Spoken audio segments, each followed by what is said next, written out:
Boa noite, gente! Sejam bem-vindos para mais essa live sobre alfabetização e hoje nós falaremos sobre as fases da alfabetização. Então, se você tem alguma dúvida, tô vendo aqui a luz, o que fica melhor.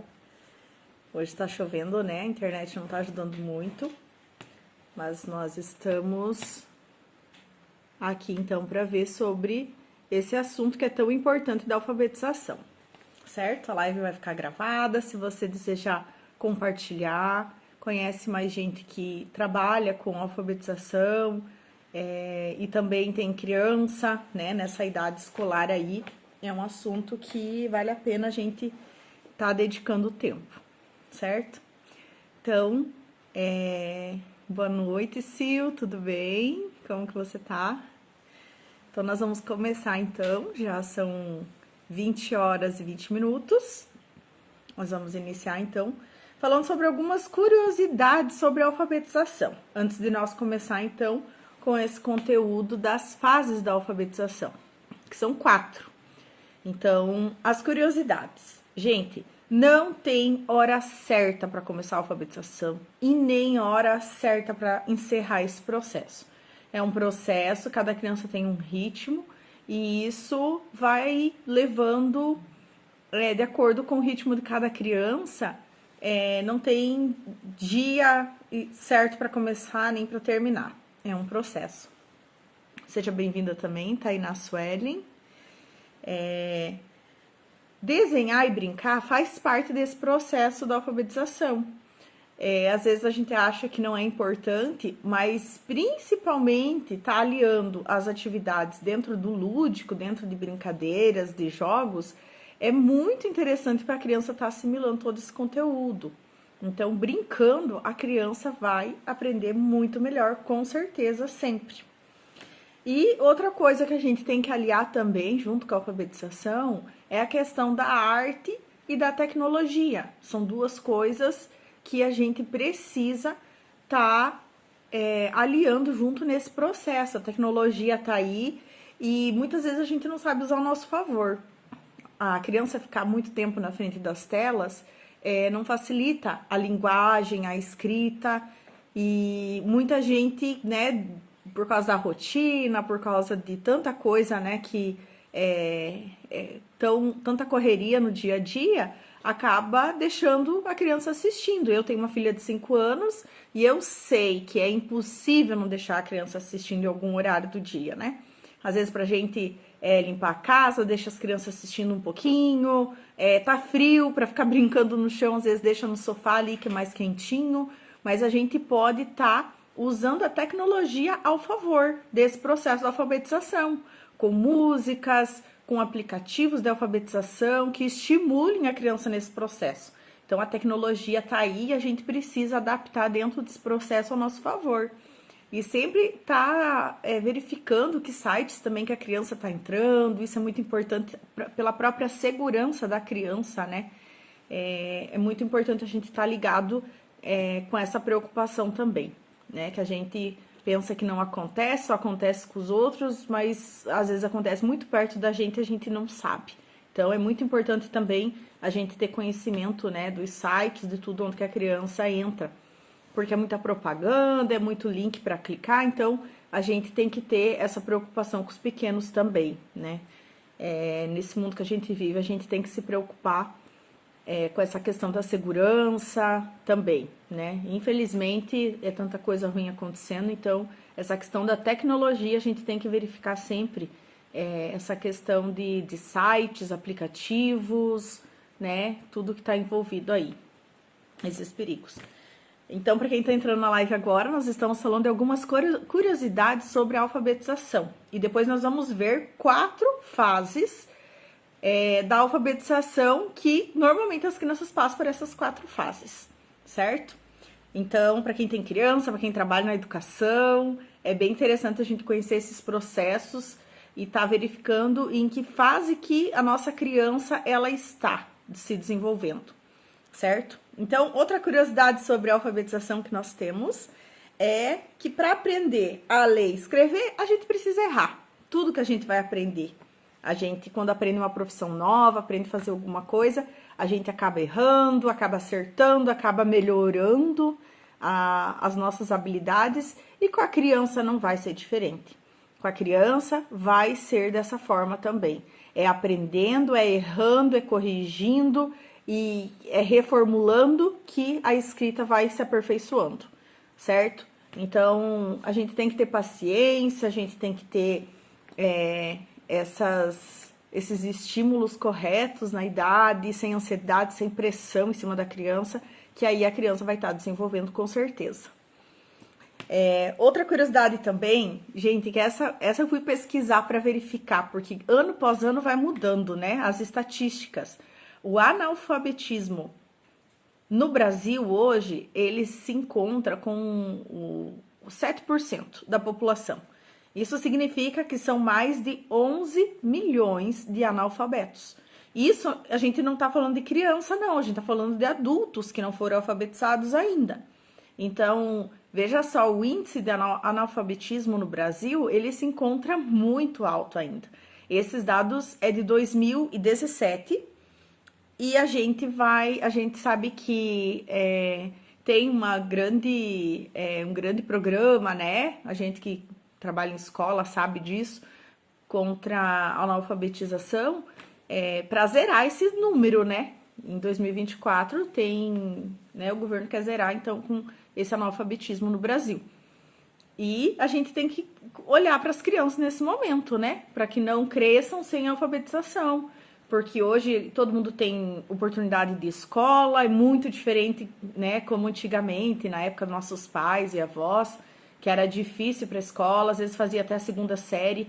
Meu pai estudou até a 2ª série, minha mãe até a 4ª série, né? Os dois são alfabetizados, mas é uma interpretação de texto, uma letra bonita, né? Nem sempre acontece, mas é bem importante que a gente, né, cuide das crianças, porque hoje as crianças têm tecnologia a favor, tem escola, tudo muito prático, tem brinquedos que a gente não tinha na nossa época, então tudo isso, jogos, muitas opções, então tudo isso auxilia na alfabetização, auxilia nesse processo. Então vamos começar a falar sobre as 4 fases de desenvolvimento da alfabetização que as crianças passam. Lembrando que você pode analisar essas quatro fases da alfabetização e você verificar em que fase que a sua criança está, que seu filho está. Também você pode observar que às vezes a criança não passou. Se seu filho, por exemplo, já está lendo, pode ser que algum desses processos pulou também. Então, não é regra que vai passar pelos quatro fases desse processo da alfabetização, mas sim que eles estão aí, né? Faz parte, mas pode ser. Boa noite, Tânia, tudo bem? Sejam todas bem-vindas à live. Samara, Jordana, eu não consigo ver todo mundo aqui que tá entrando. A Prof. Tati também tá aí online. A Prof. Mônica, Eliane, Jaqueline. Sejam bem-vindas, meninas. Então, a gente vê que essas 4 fases da alfabetização, elas fazem parte do desenvolvimento da criança, mas pode ser que em alguma das etapas a criança acabe pulando, certo? Então, nós vamos começar com a primeira fase, que se chama pré-silábico. Gente, se você conhece alguém que tem criança, que seria interessante esse assunto de alfabetização, das fases, manda, compartilha a live, tá bom? Para mais gente tá aprendendo também aí junto com nós. A primeira fase pré-silábica, então, é a fase que a criança, ela escreve letras, escreve símbolos, ela não sabe diferenciar letra de número, então ela escreve tudo como se fosse desenho. Para ela é uma escrita, mas não está registrando uma palavra. Ela está escrevendo letras, mas não significa que essa letra ou esse símbolo vai ter um som, é só uma escrita. Então, é pré-silábico. Silábico vem de sílabas, né? Então, vem pré antes. Então, vem antes da criança formar as sílabas. Então, resumindo, é isso. Existem algumas características, né? Por exemplo, eu fiz um rios antes falando do realismo nominal. Como que funciona? A criança, ela vê uma palavra grande, ela vai escrever uma palavra grande. para registrar o objeto grande. E uma palavra pequena para registrar o tamanho, né, do objeto pequeno. E aí eu dei o exemplo do boi e da formiga. A criança utiliza muitas letras para escrever boi, porque o boi é grande. E poucas letras para escrever formiga, porque a formiga é pequena. Então, a gente vê que a criança relaciona o tamanho da palavra com o tamanho do objeto. Não com sons. Então, essa fase, ela é pré-silábica. A gente chama essa fase de pré-silábica porque ela não relaciona ainda o nome, né? Ela relaciona o tamanho da palavra, mas não os sons. Então, ela vai muito assim pela dedução dela, pela experiência que ela tem até ali de escrever as palavras. Também nós temos o registro de imagens. Não são letras necessariamente que a criança vai utilizar nesse período do pré-silábico. Ela pode usar desenhos alternativos, ela não diferencia número de letra, ela escreve um desenho para um significado, outro desenho para outro significado, e isso nada dentro de um padrão. Cada dia ela vai escrever de uma forma aleatória, e esse é o registro do pré-silábico. Se alguém tiver alguma pergunta, se alguém tiver alguma dúvida, quiser deixar nos comentários, hoje a gente não vai transmitir pelo YouTube a live, então você pode escrever aqui que eu vou estar respondendo também, tá bom? Se não ficou claro, quer mais algum exemplo, eu vou estar dando também.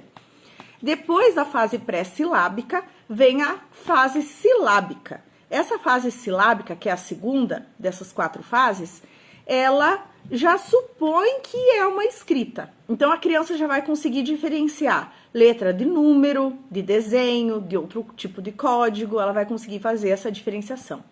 E para cada fonema, ela usa uma letra, entende? Então, para representar.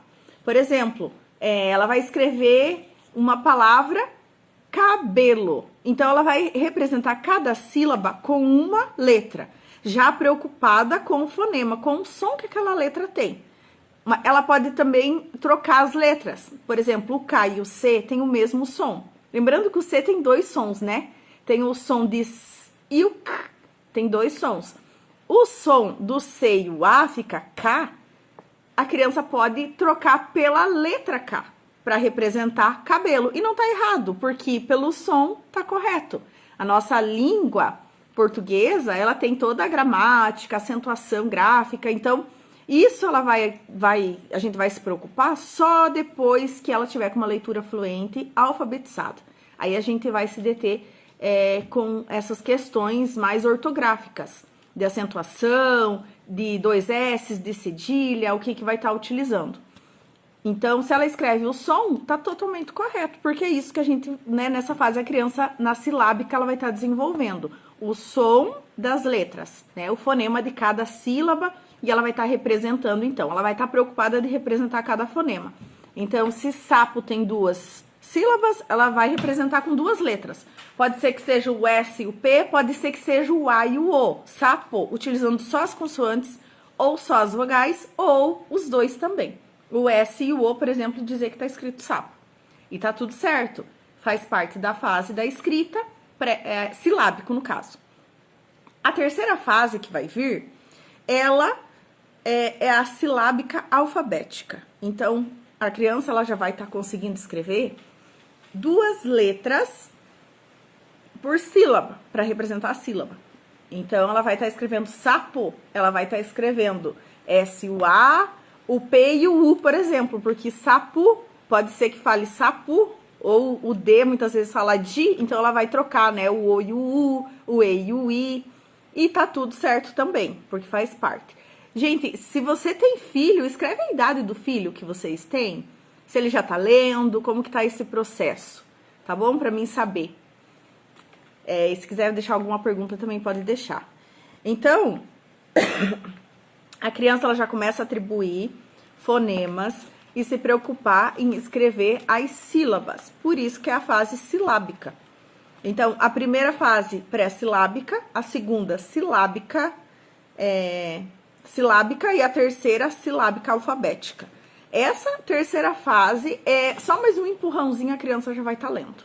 Porque a silábica alfabética ela já consegue ler sílabas e pequenas palavras. Ela lê sílaba por sílaba, vai juntando, juntando e vai, quando vê, tá lendo as palavrinhas.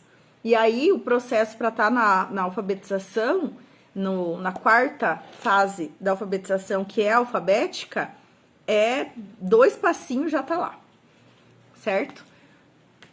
Gente, se alguém tem alguma dúvida, se faz sentido o que eu tô falando, se vocês já viveram esse processo com os filhos, pode escrever aí, tá bom? Quem tem filho aí, coloca a idade dos filhos, pra mim tá sabendo em que fase cada um está. Então, é bem interessante. E, gente, vocês sabem por que começou todo esse processo da alfabetização? Quando que foi isso? Então, a alfabetização, ela se iniciou 3.500 anos antes de Cristo. Veja só. Até hoje a gente usa, né? E a gente hoje tem muitos recursos, mas naquela época a necessidade da escrita surgiu na Mesopotâmia. Quem conhece aí a história da escrita, e foi inventada pelos sumérios. Eles viram a necessidade de estar registrando tanto negócios que eles faziam, como registro para os filhos, né? Então eles escreviam em argilas, em tábuas, em pedras nas cavernas, e eles escreviam para estar registrando e se comunicando também. E eles escreviam sinais, desenhos e tentavam, né, estabelecer um padrão até o surgimento, então, de padrão de letras, até hoje que a gente tem o nosso alfabeto. E tem também a história da matemática, né, alfabetização matemática, porque quando a gente alfabetiza, a gente ensina também sobre números, né?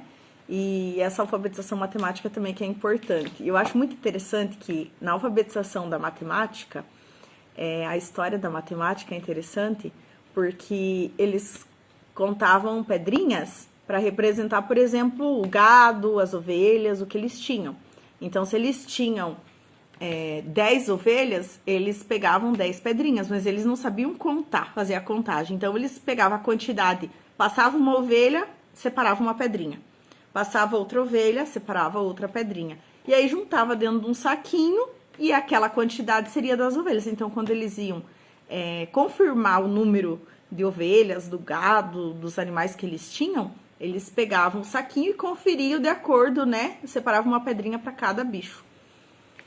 Mas aí eles começaram a ter grandes quantidades para registrar e aí teria que guardar uma grande quantidade de pedras. Então, eles foram substituindo, por exemplo, a cada 10 pedras substituía, uma dezena, né? Substituía por uma pedra maior, ou uma pedra diferente, de outra cor, e assim por diante. Então, é por isso que a origem de pedra no rim, tem gente que fala que é cálculos renais, justamente porque vem de pedra. E a pedra surgiu, foi um objeto de grande utilidade na história da matemática para contagem de números. Aí depois foi criando, né, um código para cada número, que é a escrita que nós temos hoje, né, dos nossos 10 algarismos numéricos, né, que vai do 0 até o 9. E aí os números infinitos e registros, né, que a gente usa para tudo isso. Quando a gente começa na alfabetização com as crianças, a gente sempre fala da importância que é os números e as letras na nossa vida. Porque se a criança vê que é uma utilidade do nosso dia a dia, ela vai ver que é importante aprender. E aprender brincando é a melhor maneira. E aí, o que a gente vê com isso, né? Percebe? A gente pode estar mostrando para as crianças aonde a gente vê letras no nosso dia a dia, né? Refletir com as crianças aonde que a gente vê essas letras. A gente vê em embalagens, a gente vê em placas, a gente vê na rua, em outdoor, em propaganda, em loja, em placa tanto de carro, de placa de propaganda de alguma coisa em loja, nome de lugares. Então, as letras, elas comunicam muitas coisas e é importante a criança saber desse significado. E o que ela aprende, ela vai levar para a vida. A leitura é uma coisa que a gente vai usar a vida inteira. Então, por isso que é um processo tão importante para a criança. Não pode ser um processo que cause traumas, que deixe a criança constrangida, até mesmo que a criança veja que está sendo pressionada. O processo da alfabetização deve ser leve, deve ser de forma lúdica, deve ser de forma brincando, aprendendo brincando, sem pressão. Porque às vezes a gente vê, né, uma pessoa falando assim, porque meu filho aprendeu a ler com tantos anos, porque o teu já não está lendo ainda. Então, assim, a gente que trabalha na escola, a gente sabe que cada criança tem um ritmo. E a gente deve respeitar esse ritmo de cada criança. A gente não pode forçar, todo mundo vai ter que estar lendo semana que vem. Não é assim. Quando eu trabalhava com alfabetização na escola pública, eu sempre falava para os meus alunos, né, de 6, 7 anos, que cada um tem um ritmo e cada dia um pode estar lendo. O que vai acelerar esse processo da leitura vai ser a dedicação deles, vai ser fazer a tarefa, fazer os exercícios. Então, isso vai acelerar o processo para que eles estejam lendo antes, né? Fazer as tarefinhas, leitura de palavras, jogar os jogos da alfabetização, todos esses estímulos, prestar atenção, ouvir bastante histórias, isso ajuda muito na linguagem da criança, na escrita. Então, é muito importante que seja um processo leve. E a pessoa que vai estar conduzindo esse processo, é claro que vai levar em conta, né, todas as limitações também que cada criança vai ter. Gente, está fazendo sentido essa live? Conhece alguém que tem criança, que vai ser útil? Compartilha a live, manda para quem você conhece aí que tem criança também, que vai na escola. Agora chega já a metade do ano, né? E aí essa criança tá no primeiro ano e não aprendeu a ler, a gente já fica assim preocupado, né? Porque já deveria estar lendo, porque já tem coleguinha lendo e agora vai dar tempo. E quanto mais ansiedade a gente tiver, é pior para a criança. Então, tem que ser leve, tem que ser sem pressão, tem que ser uma forma que a criança não se sinta, né, pressionado. É melhor para a criança, para o desenvolvimento, né? Mesmo que às vezes a gente fica com uma ansiedade, mas é importante que a gente não passe essa ansiedade e não transpareça para a criança, certo? Vocês conheciam a história dos números? Quem conhecia aí, faz um joinha aí, sinaliza aí pra mim ver. Quem já conhece. E, gente, na parte silábica, a criança, ela interpreta a letra de sua maneira, né? Que antes eu tava comentando. Então, a criança pode escrever, por exemplo, a palavra café com 2 letras, só com as 2 vogais. A e E. E não vai fazer o acento no E, é claro, né? O E tem o som de E e E. Então, a criança, ela vai escrever café mais o A e o E. E tá certo. Nas escolas, eu não sei hoje, né? Que esse ano eu não tô trabalhando em escola com alfabetização.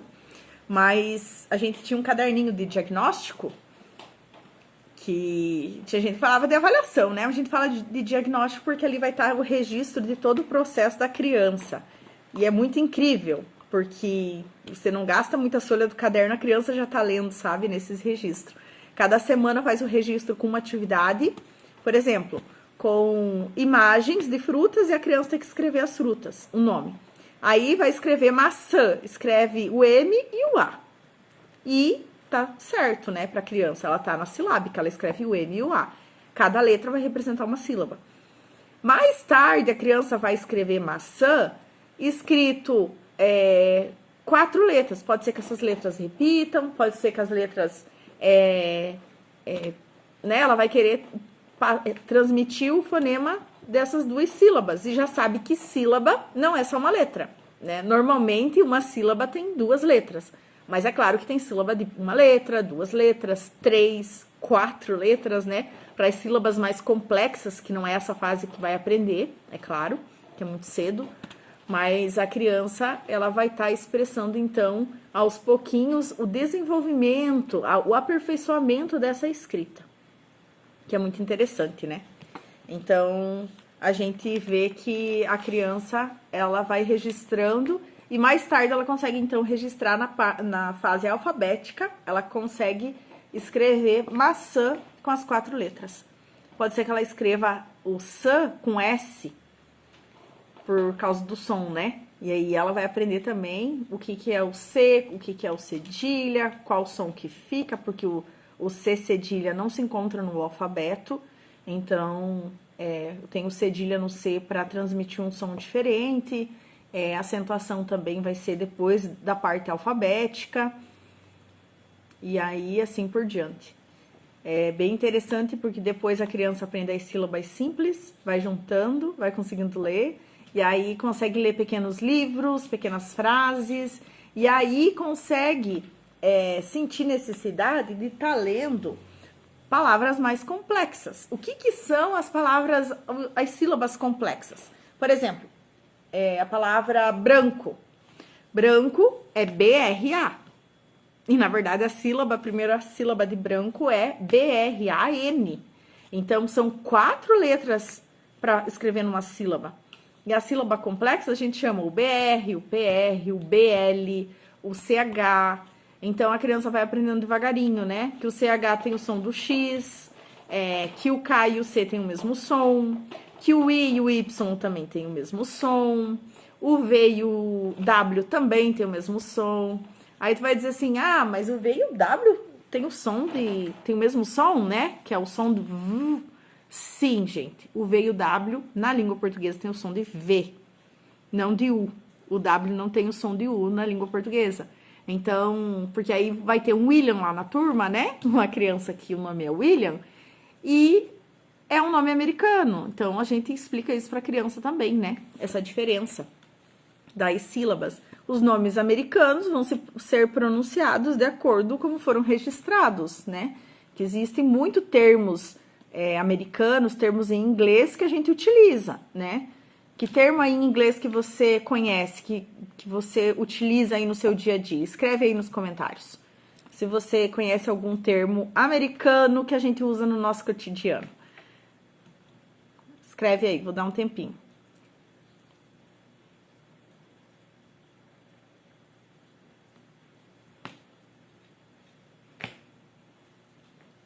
Vou dar um exemplo. O exemplo hot dog. Hot dog é americano, mas a gente sabe na nossa língua, né? Na nossa comunicação, a gente sabe o que significa.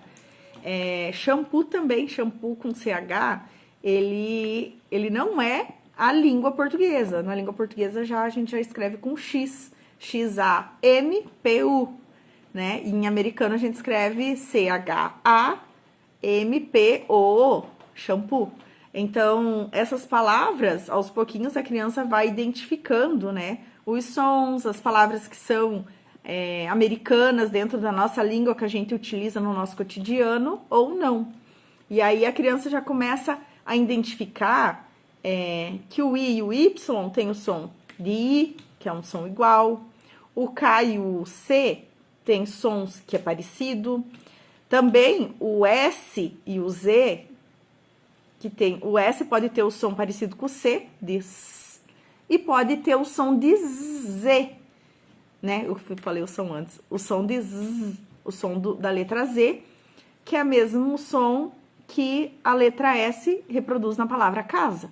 Então, a criança ela vai se detendo depois que está alfabetizado, dessa 4ª fase, que é a parte de alfabético, ela vai estar mais preocupada com a ortografia, com a acentuação gráfica e com a forma correta de escrever as palavras. E aí a criança já está naquela fase que ela fala assim, como que escreve tal palavra?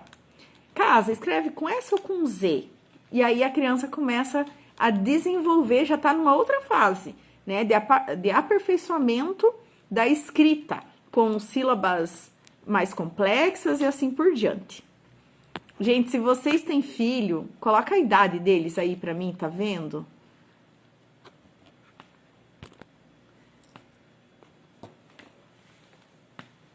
Tem gente que eu sei que não tem filho, mas trabalha com educação, né? Cuida de criança. Beth, seja bem-vinda. A Kate foi minha coordenadora. Seja bem-vinda, Kate, também. Então, essa parte da alfabetização, ela é realmente muito importante. Eu lembro que na faculdade, os professores da faculdade falavam assim que a educação infantil deveria ter uma visão diferente, né, na sociedade, da fase mais importante do ser humano, é a educação infantil. E é na educação infantil que já começa toda essa estimulação para alfabetização, né? O ICMEIs, por exemplo, aqui de Francisco Beltrão, eles trabalham já com essa questão de estimular a linguagem, tanto na oralidade quanto na escrita também, com musiquinhas, né? De uma metodologia assim bem mista, para a criança já estar com uma noção da alfabetização para quando for para a escola, né? Que hoje a educação infantil ela se encerra na escola, no G5, então sai da creche e vai ainda para o G4 e G5 para depois começar as séries iniciais do ensino fundamental, que é a partir do primeiro ano que normalmente acontece a alfabetização. Mas antes disso tem todo um trabalho que é feito de conhecimento das letras, reconhecimento do nome, das cores, números. Então, tem várias questões de coordenação motora, de figuras geométricas, de vários assuntos de conteúdos que já são trabalhados, articulados lá na educação infantil. E aí, quando a criança chega na escola, ela já vai ter uma base. Por isso que é uma fase tão importante, né? Fora a interação, né? Que a criança que vai para a CMEI, já vai em escolinha, na educação infantil, ela tem uma interação muito legal, né? Eu tenho duas sobrinhas que são gêmeas e elas vão fazer 2 aninhos. Agora, 2 de julho, elas vão fazer 2 anos. E a minha irmã mora em Osasco, né? Minha irmã e meu cunhado, com elas. E ela tava encantada, porque elas vão na escolinha, assim, desde pequenininhas, né? Desde que a minha irmã voltou a trabalhar, que ela é contadora no escritório contábil. E ela falou assim que essa semana a Alice chegou contando até o número 5. E ela tem 1 ano e pouco, né? 1 ano e 11 meses. E minha irmã ficou assim fascinada. Ela falou assim, eu não acredito, eu não tô conseguindo entender ainda, acreditar que a Alice já tá contando 1, 2, 3, 4, 5. Então, com certeza, para a criança chegar nessa aprendizagem, nessa reprodução, foi de uma forma totalmente lúdica, né? É contando os brinquedos, é separando os Legos por cores para guardar. Então, de uma forma bem lúdica, os professores trabalham para poder ensinar essas pequenas coisas, né? Para as crianças, para estar estimulando. Então, é bem interessante todo esse processo, porque às vezes acha assim, eu deixo meu filho lá na creche, lá no CMEI, que creche é um termo assistencialista, né, que era utilizado, hoje a gente fala Centro de Educação Infantil, e lá não é só fazer a criança dormir, comer e cuidar, né, trocar, cuidar. Lá é feito muitos estímulos com a criança, desde a turma dos bebezinhos, e é incrível o trabalho, né, que as professoras fazem com esse desenvolvimento das crianças, para estar desenvolvendo. E todo esse processo, quando chegar lá na hora de alfabetizar, vai se tornar muito mais rápido a criança assimilar o som das letras, a escrita, a linguagem, porque já ouviu muitas histórias. A contação de histórias é muito importante, mais do que assistir, né? Tem gente que já falou assim para mim, mas assiste bastante historinha, bastante desenho e tal, né? Gente, não. É totalmente diferente. A pessoa tá contando a história, mostrando a ilustração, mostrando com a boca como que fala as palavras, a pronúncia das palavras, estimulando, do que a criança tá ali assistindo um desenho pronto. Um desenho, né? É claro que é impossível a gente não deixar a criança, né, na frente da televisão, às vezes, para assistir algum desenho. Mas a contação de história, contar uma historinha por dia antes de dormir, é bem importante para estar desenvolvendo a linguagem da criança. E é claro, quanto menos televisão, melhor, né? Mas hoje em dia, a gente vê que as famílias têm menos filhos, né? Eu, por exemplo, só tenho uma, então ela acaba ficando sozinha, às vezes não tem com quem brincar, e às vezes assistir se torna a melhor opção, né? Então, por isso que é muito importante a interação, a escola, né, nesse processo. E quando tem mais criança, claro, né, quando tem priminho, tem irmão para brincar, a imaginação das crianças desenvolve muito mais, a brincadeira, a questão motora, né? Então, com certeza, é mais interessante, sim. Mas se a gente só tem um, a gente vai fazer o possível, né, para poder também estar estimulando. E a escola, com certeza, é um grande aliado nesse processo, né? A gente não pode dizer assim que a alfabetização depende só da escola ou só depende só da família. É duas coisas que tem que andar junto. Duas coisas que tem que andar junto. A escola apoiando, acompanhando o processo, ajudando nas tarefas. E, gente, ajudar na tarefa... Agora eu vou falar uma coisa, porque, assim, na escola eu perguntava às vezes para as crianças, né?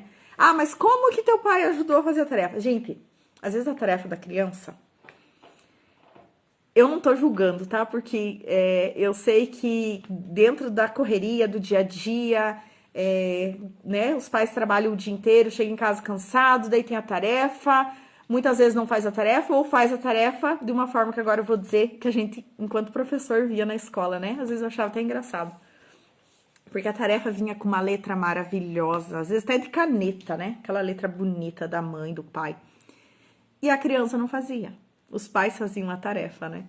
E aí a criança falava, não, fui eu que fiz, fui eu que fiz. Então, gente, é importante que faça. Pode fazer errado, não tem problema. Como eu falei antes, é necessário errar para aprender. A gente erra. Nós somos seres humanos imperfeitos, então é lógico que a gente vai errar em tudo que a gente vai aprender. A gente não vai fazer certo da primeira vez. A criança também, a gente não tem que exigir isso. Vai sair a letra feia, vai apagar, vai ficar borrado, mas tem que ser do jeito da criança. É ela que tá fazendo esse processo, ela que tá desenvolvendo, não é o pai e a mãe. E às vezes, né, terminar a tarefa rápido para dizer assim, ok, terminamos, acaba fazendo correndo.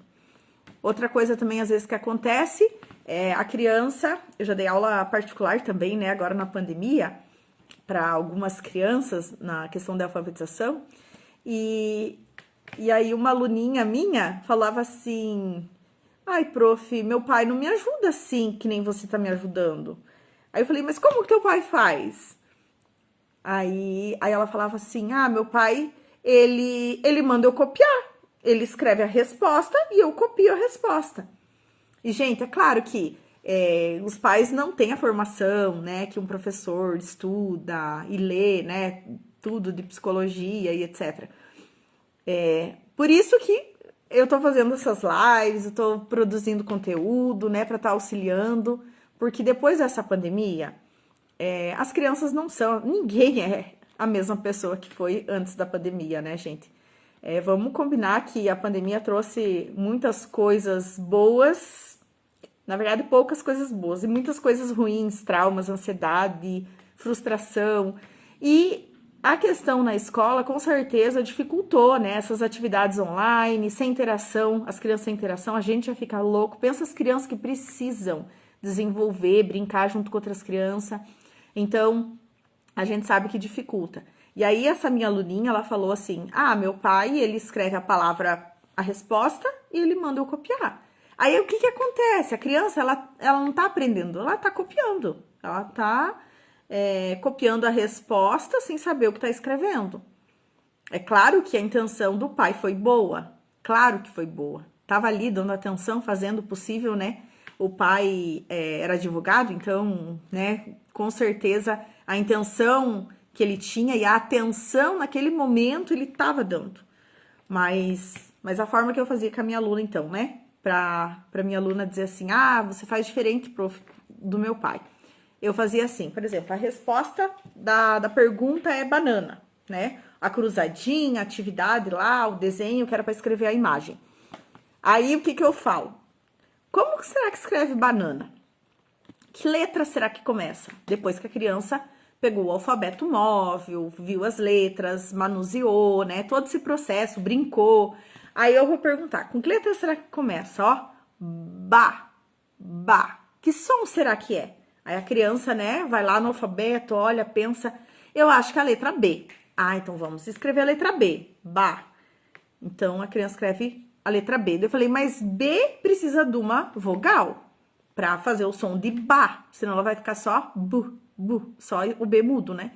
Então, coloca lá o som do A. Agora, como que nós vamos escrever nã, ba, nã, na? E olha só, o nana tem N-A-N-A, mas o som do N se torna diferente também. Então, é claro que para criança tudo isso é complexo, né? Eu só vou pegar uma água.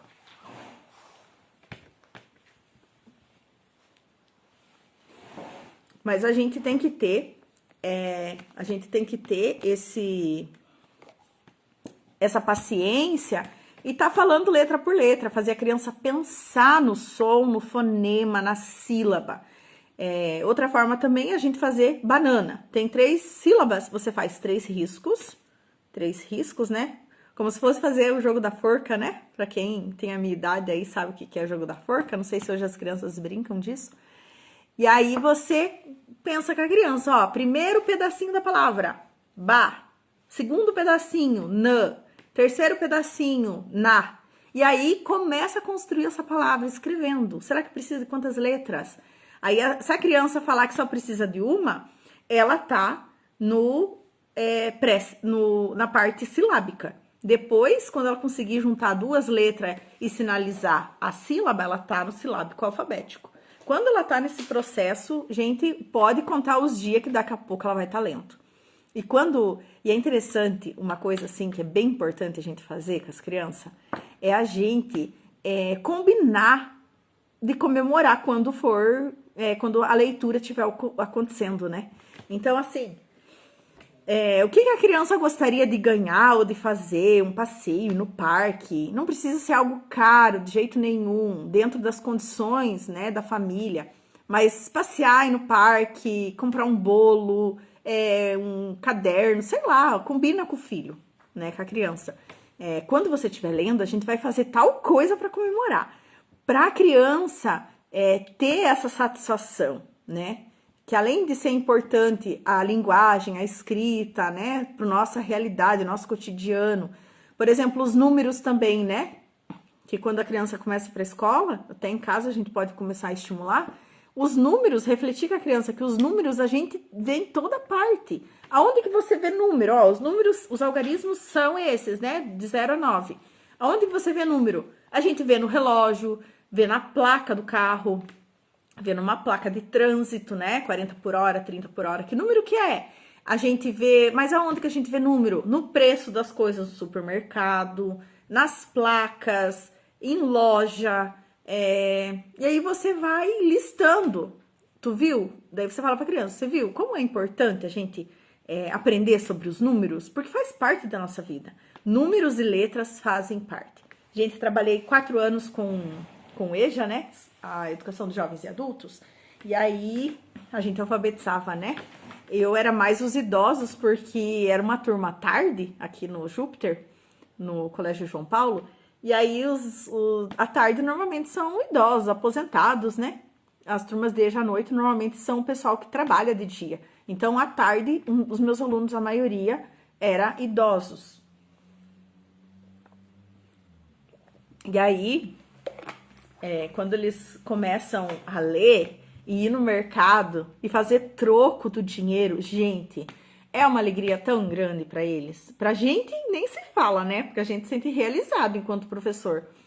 Mas pra pessoa que viveu até então assinando com o polegar ou só escrevendo o nome, né? Copiando o nome. Imagina, tinha uma aluna que ela tinha um papelzinho dentro da carteira da bolsa com o nome dela escrito, e aí toda vez que ela ia assinar, para não dizer que ela não sabia ler e escrever antes, né? Ela pegava esse papel e escrevia copiando o nome, porque ela não sabia o significado das letras.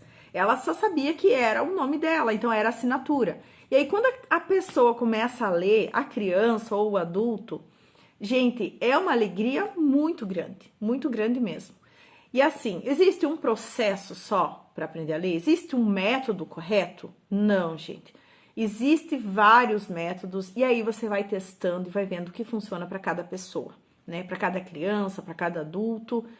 O adulto a gente ensina através de jogos também, mas a gente dirige mais o método de Paulo Freire, né? Eu, na verdade, gostava muito do método, né? Gosto. Na live da semana passada eu falei sobre o Paulo Freire. E ele utilizava o tema gerador, que era o quê? Ensinar os adultos de acordo com a realidade deles. A realidade, por exemplo, assim, a pessoa é costureira, você vai ensinar a escrever as palavras do cotidiano dela, porque isso vai interessar mais a ela, entende? Não adianta querer escrever palavras que a pessoa nem sabe do significado, tem que ser de acordo com a realidade. Então, a pessoa vai começar escrevendo lá linha, costura, roupa, e assim por diante, palavras do cotidiano. Uma cozinheira. Gente, eu tô com a minha renita atacada e meu nariz não para de coçar. Gente do céu, ainda que choveu, né? E aí, você vai alfabetizar. E, gente, a pessoa... Imagina se você não soubesse ler hoje. Como que seria? Seria muito frustrante, né? Porque é algo muito necessário. E quanto mais você estimular a criança a aprender a ler, e a criança, quando começa a ler, pegar um livrinho e ler, gente, é fascinante, é muito interessante. É muita alegria, assim, ver a criança começando a ler, querendo ler os livrinhos, querendo interpretar tudo, ler embalagem, ler placa. Meu Deus, ninguém segura daí as crianças. É um processo, assim, que é muito bom ver a criança lendo. Gente, eu nem sei quanto tempo de live tá. Meu Deus, já é 9 horas.